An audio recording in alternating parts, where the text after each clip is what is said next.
Bagaimana ini caranya kita mengetahui ilmu zakat fitrah ini? Dalam kitab yang kecil, yaitu kitab yang dipakai oleh mazhab Syafi'i seluruh dunia, yaitu At-Taqrib, dikatakan wa tajibu zakatul fitri. Sebelum kita mengetahui ini, kita harus tahu dulu apa definisi zakat ini. Yang dikatakan zakat huwa lawatan namau. Itu yang dikatakan zakat itu yaitu pada bahasa bertambah dia, tumbuh dia, berkembang harta kita dengan zakat kita.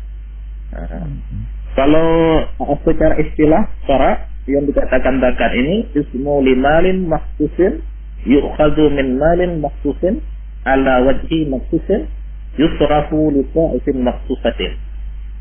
Yang dikatakan zakat secara istilah yaitu nama bagi harta yang dikhususkan, yang diambilkan daripada harta yang dikhususkan di atas segi yang dikhususkan dan disalurkan kepada kelompok yang dikhususkan.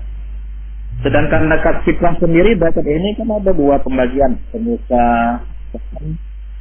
Zakat ini ada dua pembagian, ada zakat fitrah, zakat yang wajib dikeluarkan menjelang Idul Fitri pada bulan Ramadan, yaitu dikatakan dengan kata lain zakat abdan, zakat badan kita. Yang kedua namanya zakat mal, zakat harta, yaitu zakat kekayaan yang tertentu yang harus dikeluarkan dalam jangka 1 tahun sekali sesudah memenuhi nisab tentunya. Jadi ini kita khususkan tentang zakat fitrah. Zakat fitrah ini watajibu zakat fitri di salahati asya. Wajib zakat fitrah ini dengan 3 perkara. Kalau udah ada 3 perkara ini, berarti zakat fitrah kita sudah wajib bagi kita. Yang pertama al-Islam. Al-Islam. Kita harus orang Islam yang menunaikan zakat fitrah ini. Ini sangat penting, seperti sabda Nabi, ya kan? An Abi Sa'id Al-Khudri radhiyallahu anhu qala kunna nukhriju fi ahdi Rasulillah sallallahu alaihi wasallam yaumal fitri sa'an min ta'amin. Wa qala Abu Sa'id wa kana ta'amana sya'ir wa zabid wa aqid wa tamar. Ini salah satu dari zakat fitrah. Zakat fitrah ini jadi dari Abu Sa'id Khudri berkata dulu pada Rasulullah sallallahu alaihi wasallam, kami menunaikan zakat fitrah dengan 1 sa' bahan makanan. Dan Abu Sa'id menyampaikan bahwa bahan makanan yang kami gunakan waktu itu adalah gandum, anggur, keju dan kurma. Dan orang yang zakat fitrah ini harus orang abdi, zakar unsur salir qabil minal muslimina, dari orang Islam itu. Berarti orang Islam syaratnya salah satu syarat agar kita wajib zakat fitrah. Yang kedua syarat wajib zakat fitrah ini yaitu bi ghurubis syamsi min akhiri yaumi Ramadan, yaitu terbenam matahari pada akhir bulan Ramadan. Ini yang mewajibkan kita zakat fitrah. Jadi misalnya seseorang yang lahir, yang meninggal setelah terbenam matahari, ini wajib dia membayar zakat fitrah. Sedangkan anak misalnya yang lahir setelah terbenam matahari, itu tidak wajib bagi dia zakat fitrah. Ini penyebabnya karena zakat fitrah ini harus bertemu antara 2 juz'u. 2 juz'u ini maksudnya 2 bahagian bulan Ramadan, bagian akhir bulan Ramadan dan bagian awal dari Syawal begitu. Setelah itu syarat yang selanjutnya yang ketiga, zakat fitrah ini adalah wujudul fadli an qutihi, yaitu harus ada kelebihan daripada quti, makanan pokok, dan makanan pokok untuk dirinya sendiri, wa quti iyalihi fi zalikal yaum, dan makanan pokok untuk keluarganya pada hari itu, pada hari Syawal tersebut, pada hari kewajiban fitrah tersebut. Kalau dia punya kelebihan makanannya, misalnya kalau 3 kilo misalnya mencukupi, sedangkan dia mau mengeluarkan zakat, itu tidak mencukupi untuk dirinya, tidak mencukupi. Misalnya kalau dia mencukupi untuk dirinya, keluarkan untuk dirinya dulu. Kalau tidak mencukupi karena makanannya sedikit, misalnya kurang 1 kilo atau 2 kilo, itu dia nggak usah mengeluarkan zakat. Begitu, lebih daripada tempat tinggal, lebih daripada pakaiannya, yaitu makanannya ini. Misalnya tidak lebih makanannya, berarti dia tidak mengeluarkan zakat. Misalnya dia mencukupinya untuk dia sendiri, keluarkan untuk dia. Kalau misalnya mencukupi untuk istrinya, keluarkan untuk istrinya. Kalau mencukupi untuk anaknya, keluarkan untuk anaknya. Kalau mencukupi untuk orang tuanya, terutama bapaknya, itu keluarkan untuk bapaknya. Kalau mencukupi untuk ibunya, keluarkan ini, keluar untuk ibunya. Ini menurut aturan dari tadi. Jadi kalau dia bertanggung jawab pada orang-orang tersebut, berarti dia wajib mengeluarkan zakat fitrah kepada orang-orang yang tersebut tadi. Ini menurut aturan, yaitu dirinya pribadi, anak-anaknya, setelah itu anaknya yang kecil yang belum balik ini maksudnya, setelah itu ibunya, setelah itu bapaknya. Ini beraturan. Jadi setelah itu wa yuzakki syakhsun an nafsihi wa amman talzamuhu nafaqatu minal muslimina ta'an min sudi baladi. Setelah itu dia kalau udah mencukupi ini, seperti kita sampaikan tadi para pemirsa Cahaya Ramadan RRI, dia harus mengeluarkan zakat untuk dirinya. Setelah itu mengeluarkan zakat untuk orang-orang yang dia tanggung biayanya. Begitu. Setelah itu berapa ukuran zakat tersebut? Ini banyak bertanya berapa. Ini ukuran zakat dikatakan di sini sa'an min quti baladihi. Begitu. Jadi ukuran zakat ini 1 sa' daripada qut balad, makanan negerinya. Ini sesuai dengan hadis Nabi yang tadi kita bacakan, bahwa Rasulullah ini nakhruju min ahdi Rasulullah sallallahu alaihi wasallam yaumal fitri sa'an min ta'ami. Enggak ada kata-kata lain, enggak ada ini dibilang uang, enggak ada dibilang apa-apa. Di sini ta'ami, makanan. Yang makanan ini yaitu dari apa? Dari sa'ir, dari gandum, dari zabib, dari keju, dari kurma, dari afid, keju, dan dari tamar, kurma. Ini berarti yang dikeluarkan makanan pokok. Ini jelas pada dalilnya yang diriwayat. Ini hadis yang diriwayatkan oleh Sa'id Khudri, dari Abi Sa'id Khudri. Beliau meriwayatkan memang yang kita keluarkan yaitu harus makanan negeri kita. Kalau kita di Indonesia umumnya, di Aceh khususnya, kita tentu makanan pokok kita yaitu beras, begitu. Jadi berapa ukurannya? Ukurannya 1 sa'. Kalau kita ukur dengan ukuran kita 1 sa' ini, yaitu 10 kaleng susu isi 397 gram lah, atau biasa kita katakan 2,8 kilogram. Nah, kalau kita 2,8, ada yang 2,7. Tapi untuk ikhtiar, untuk hati-hatian, ulama kita memutuskan lebih baik kita keluarkan zakat fitrah ini yaitu 2,8 kilogram gitu. Jadi kalau kita sudah mengeluarkan zakat ini, tentu kita akan menutup kekurangan-kekurangan kita di bulan Ramadan ini, begitu. Jadi tentang hikmah-hikmahnya nanti kalau ada waktunya kita sampaikan lagi. Bagaimana Bang Tab? Iya, baik Pak Ustadz. Artinya tadi kalau syarat untuk bayar zakat ini tadi yang pertama harus muslim gitu Pak Ustadz ya, itu wajib gitu ya. Harus muslim, ya. Kemudian juga waktunya itu ketika di akhir gitu ya, di akhir bulan Ramadan dan memasuki malam 1 Syawal gitu Pak Ustadz. Iya. Nah, misalkan sekarang kan kita sering melihat juga ada bahkan di desa-desa itu yang membagikan kan setelah dikumpulkan zakat kemudian dibagikan kepada fakir miskin Pak Ustadz. Nah, ini malahan Tama pernah melihat itu dibagikan bukan setelah Idul Fitrinya, setelah sholatnya, tetapi 1 hari sebelum Idul Fitri, bahkan lebih cepat dibagikan, dan masjid juga menerima lebih awal begitu Pak Ustadz penerimaan zakat fitrahnya. Nah, ini bagaimana Pak Ustadz? Apakah boleh seperti itu atau memang diwajibkan di malam Idul Fitrinya begitu Pak Ustadz, atau bagaimana? Itu bagus sekali pertanyaan Bang Tama itu. Bagus pertanyaannya itu. Jadi terima kasih ada pertanyaan Bang Tama tentang zakat. Waktu membagi ini, waktu kita memberikan zakat, misalnya kan kita mengumpul, kita sebagai yang punya zakat fitrah, udah sampaikan kepada imam atau kepada panitia zakat, itu kita udah terlepas gitu kan. Jadi tentang pembagian zakat ini sebenarnya ada waktu jawab namanya. Waktu jawab kita bagikan zakat yaitu dari awal Ramadan hingga Syawal, itu waktu boleh maksudnya.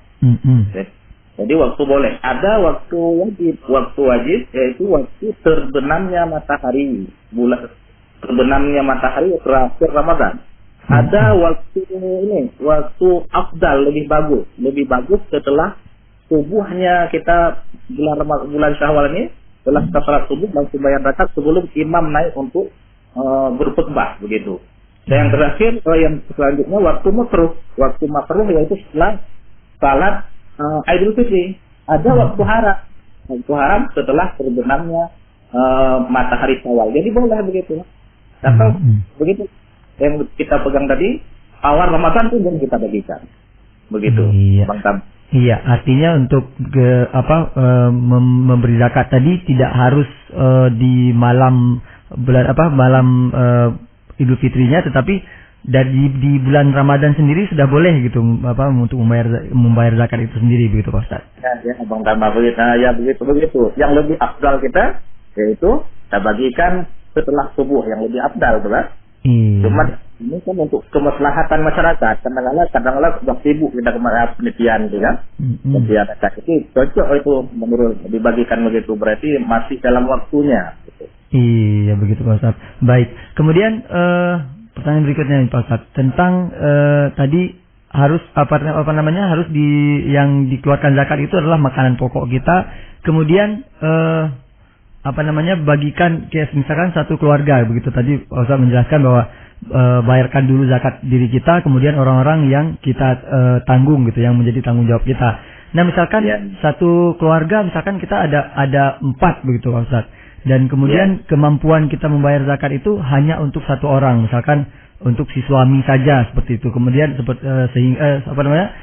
sementara untuk anggota keluarga istri dan kedua anaknya mungkin tidak mampu begitu Pak Ustaz. Itu apakah boleh seperti itu atau bagaimana Pak Ustaz?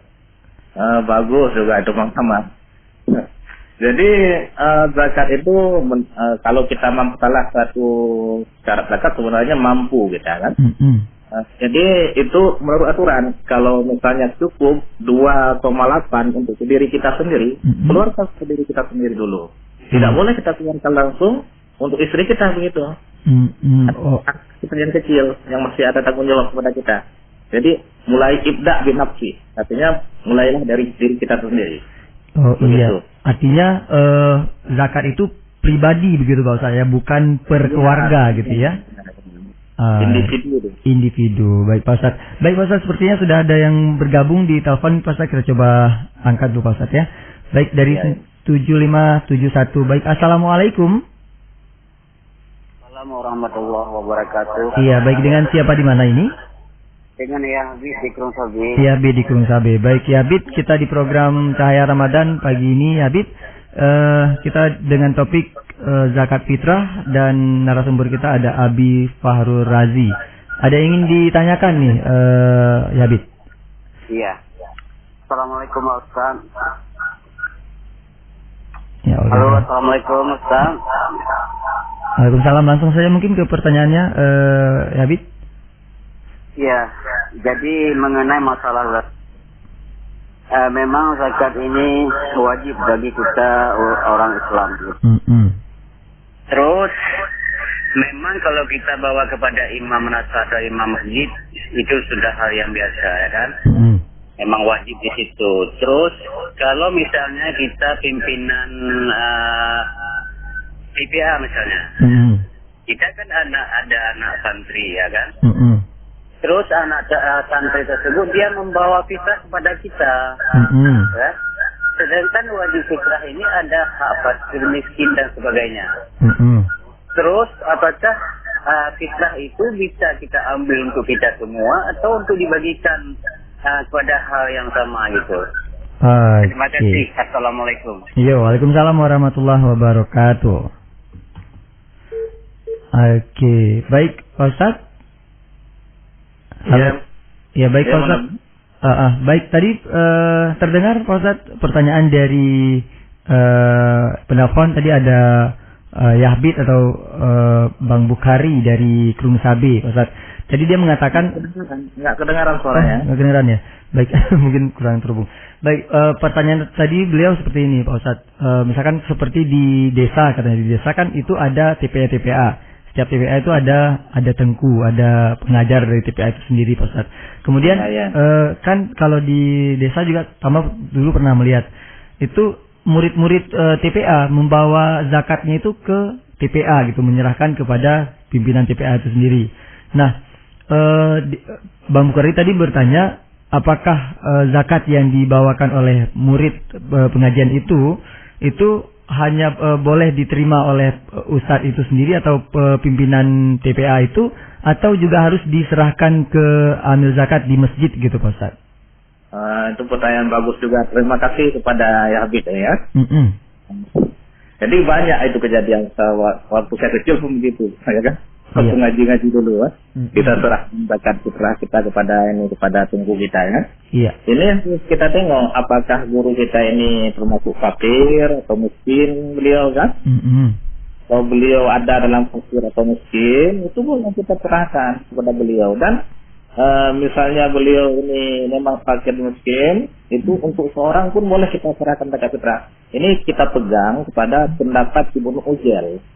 Dalam Kianatul Talibin, Ibnu Ujail berpendapat bahwa boleh kita serahkan, walaupun banyak kita murid-muridnya itu, kita serahkan untuk satu orang yang menerima zakat, misalnya guru kita, tetapi atas nama fakir atau miskin begitu, atau yang berhak menerima zakat ini begitu. Boleh itu. Iya, artinya kalau si Ustadz tadi itu atau pimpinan dari TPA itu sendiri memang termasuk kategori fakir miskin, itu boleh menerimanya Pak Ustadz. Tapi kalau misalkan udah kaya ya, lebih baik beliau bagikan untuk orang-orang yang belum mampu begitu. Oke, baik. Artinya tetap penyaluran zakat dari murid-murid TPA itu juga harus sesuai dengan peruntukannya begitu Pak Ustadz ya? Iya begitu. Oke, baik. Mudah-mudahan untuk Yahbit tadi dari Krung Sabe sudah dengan jawaban dari Pak Ustadz, mudah-mudahan bisa menjadi pencerahan begitu ya, Yahbit. Dan kita coba angkat berikutnya, Pak Ustadz ada dari 0799. Baik, assalamualaikum. Waalaikumsalam. Halo, assalamualaikum. Waalaikumsalam. Iya, dengan siapa di mana? Dengan Inur di Merbo. Inur di Merbo. Baik, Inur, kita di program Cahaya Ramadan pagi ini bersama narasumber kita Abi Fahrul Razi membahas tentang zakat fitrah. Ada yang ingin ditanyakan, Inur? Assalamualaikum Abi. Waalaikumsalam warahmatullahi. Ya, Inur mau bertanya tentang zakat fitrah. Dan misalnya kita membayar zakat fitrah malam Lebaran kayak gitu, apakah bisa? Dan yang kedua, bagi orang yang tidak bisa puasa lagi, itu kan kita membayar fidyah. Apakah dia bisa bayarkan fidyahnya itu sekali dengan zakat, bagaimana? Oke. Itu aja. Baik. Waalaikumsalam warahmatullahi wabarakatuh. Oke, baik Pak Ustadz, tadi baru masuk ada Inur dari Merbo Pak Ustadz. Nggak kedengarannya? Iya, sepertinya lainnya kurang terhubung Pak Ustadz. Jadi pertanyaan dari telepon tidak terdengar. Sama ulangi Pak Ustadz ya, pertanyaannya tadi dari Inur dari Merbo. Dia menanyakan pertama yang sudah kita bahas tadi, yaitu bolehkah membayar zakat di malam Lebaran begitu atau malam Idul Fitri. Kemudian pertanyaan yang keduanya, misalkan ketika kita sudah tidak bisa berpuasa lagi, kemudian kan harus diwajibkan membayar fidyah gitu Pak Ustaz. Nah, dia menanyakan apakah membayar fidyah itu boleh berbarengan dengan bayar zakat begitu Pak Ustaz. Oh, bagus pertanyaan. Terima kasih kepada Bu Inur ya. Ya. Jadi kalau fidyah ini pertama tentang zakat, membayar zakat malam bulan Ramadan. Malam Lebaran, malam Idul Fitri gitu Pak Ustaz. Oh, malam Idul Fitri, malam Idul Fitri itu boleh. Iya. Karena kan masuk dalam waktunya, tidak melewati 1 Syawal ya. Boleh itu. Okay. Malam itu. Malah kalau kita besokkan lagi misalnya setelah subuh, itu menjadi waktu paling bagus. Gitu. Iya, begitu Pak Ustaz. Dan tadi kita bayar fidyah, yang fidyah ukurannya 7 on ya. Fidyah yaitu 0,7 on, kita bayar bersamaan dengan zakat fitrah itu nggak apa-apa. Misalnya setelah Ramadan, kita bayar bersamaan dengan zakat fitrah nggak apa-apa itu. Yang lebih bagus kan dibayar tiap hari kan. Setelah puasa, misalnya 1 hari kita puasa, waktu buka langsung kita antarkan fidyah itu kepada orang fakir atau kepada orang miskin gitu. Boleh itu. Iya, artinya akan lebih bagus kalau dibayar per hari, tetapi kalau dibayar bersamaan dengan zakat fitrah itu juga dibolehkan begitu Pak Ustaz. Boleh. Oke, baik. Mudah-mudahan untuk Inur tadi yang bertanya dari Merbo sudah tercerahkan dengan jawaban yang diberikan oleh Pak Ustaz ya. Baik Pak Ustaz, kita coba break dulu sejenak Pak Ustaz, kita istirahat dulu sejenak. Nanti kita akan lanjut lagi di sesi kedua Pak Ustaz. Ya, kembali. Oke. Baik pendengar di manapun Anda berada, terima kasih tadi untuk 2 penelpon yang sudah bergabung. Ada Yahbid dan ada Inur ya dari Merbo. Dan nanti kita masih menunggu partisipasi dari pendengar untuk bertanya tentunya di program Cahaya Ramadan pagi ini. Masih dengan topik kita zakat fitrah bersama Abi Fahrul Razi. Dan sebelumnya pendengar kita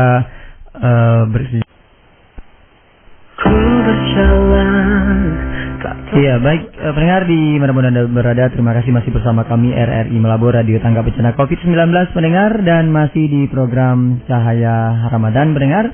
Masih juga dengan narasumber kita Abi Fahrul Razi pendengar. Dan kita lanjutkan lagi masih dengan topik kita tadi zakat fitrah ya. Dan terima kasih untuk pendengar yang sudah bergabung di line telepon tadinya, ada Inur dan Yahbid. Baik, halo assalamualaikum Pak Ustadz. Iya.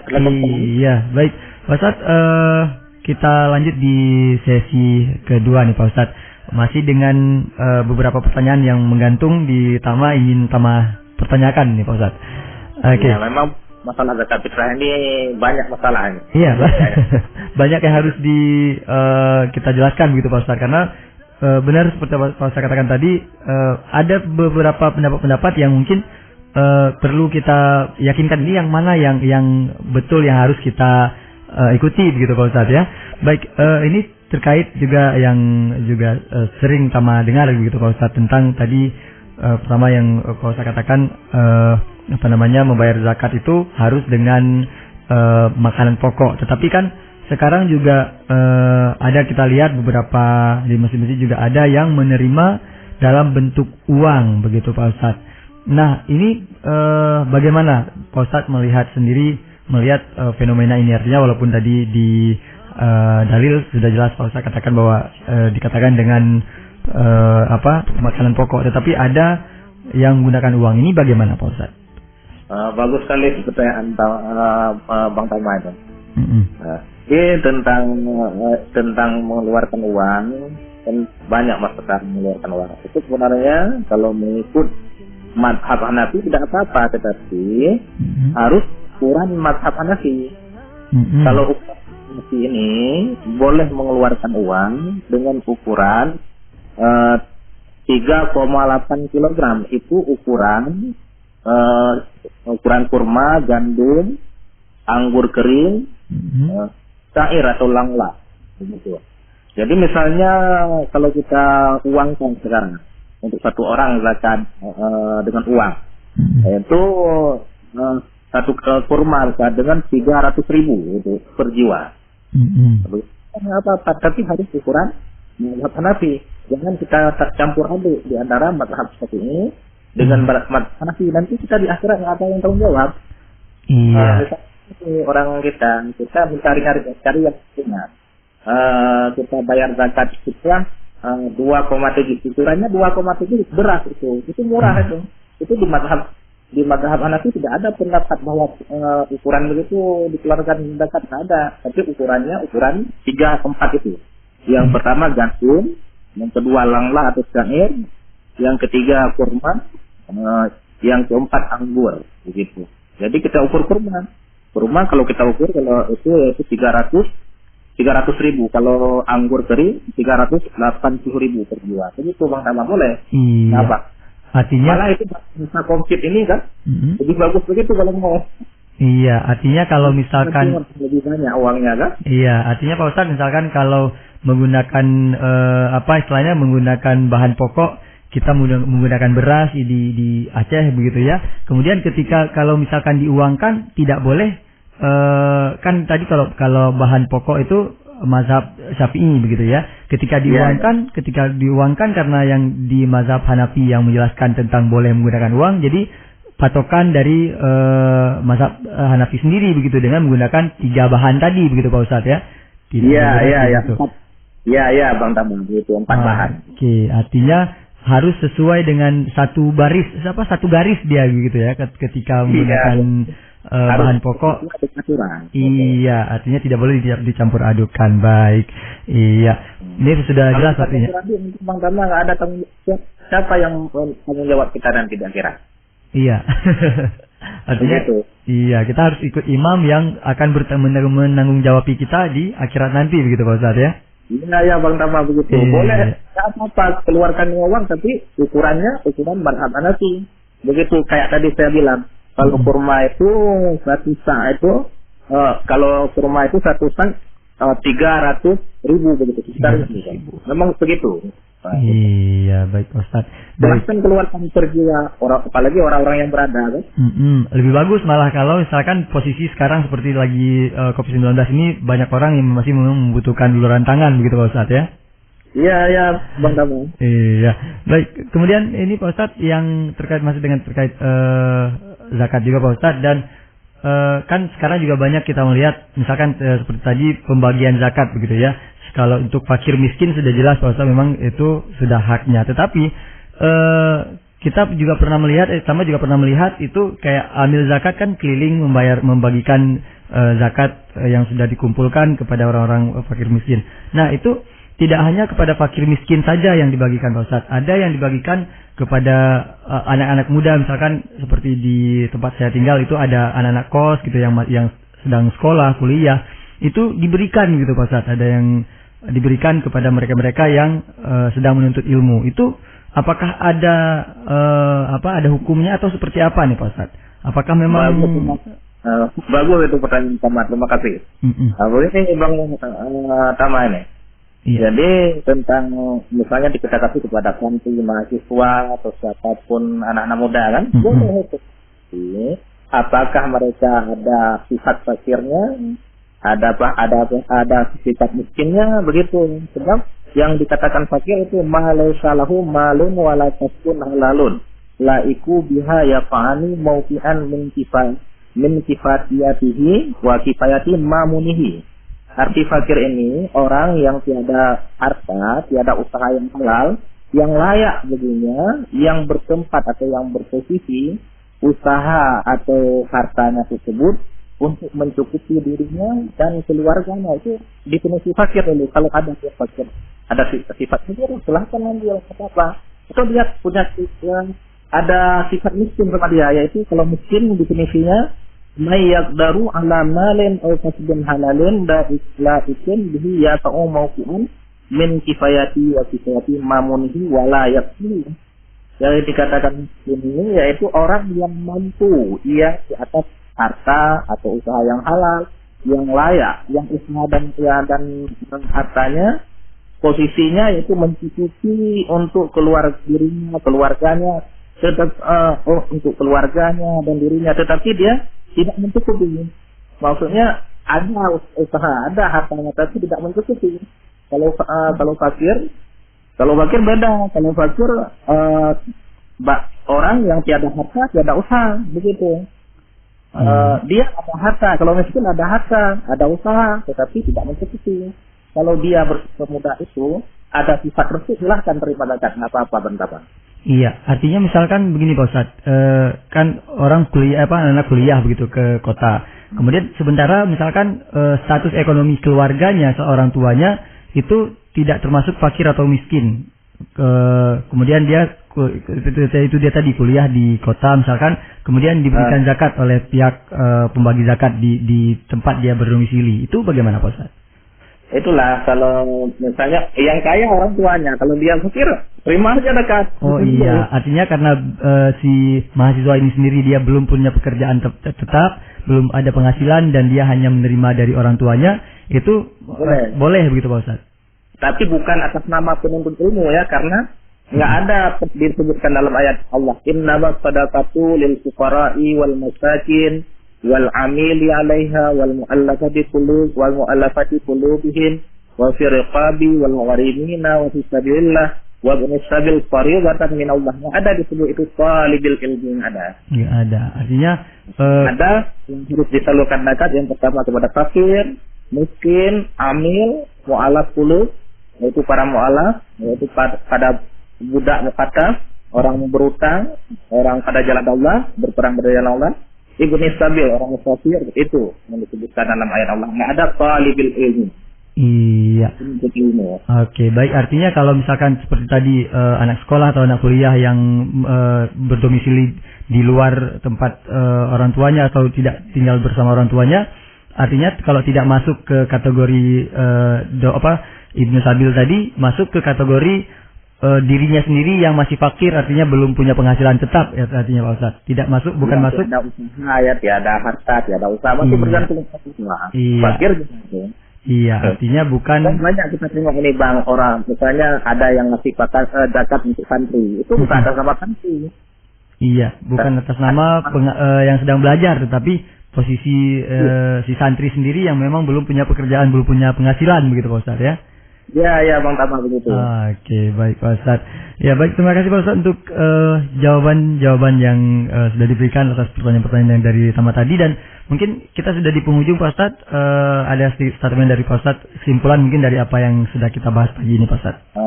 Ya, terima kasih Bang Tama. Jadi kita usahakan kaum muslimin yang lagi berpuasa ini, usahakan kita untuk memberikan zakat, karena zakat ini sangat banyak faedahnya, saling membantu di antara kita, ya kan, saling perhatian, apalagi keadaan sedang sudah begini atau ujian begini, keadaan COVID ya.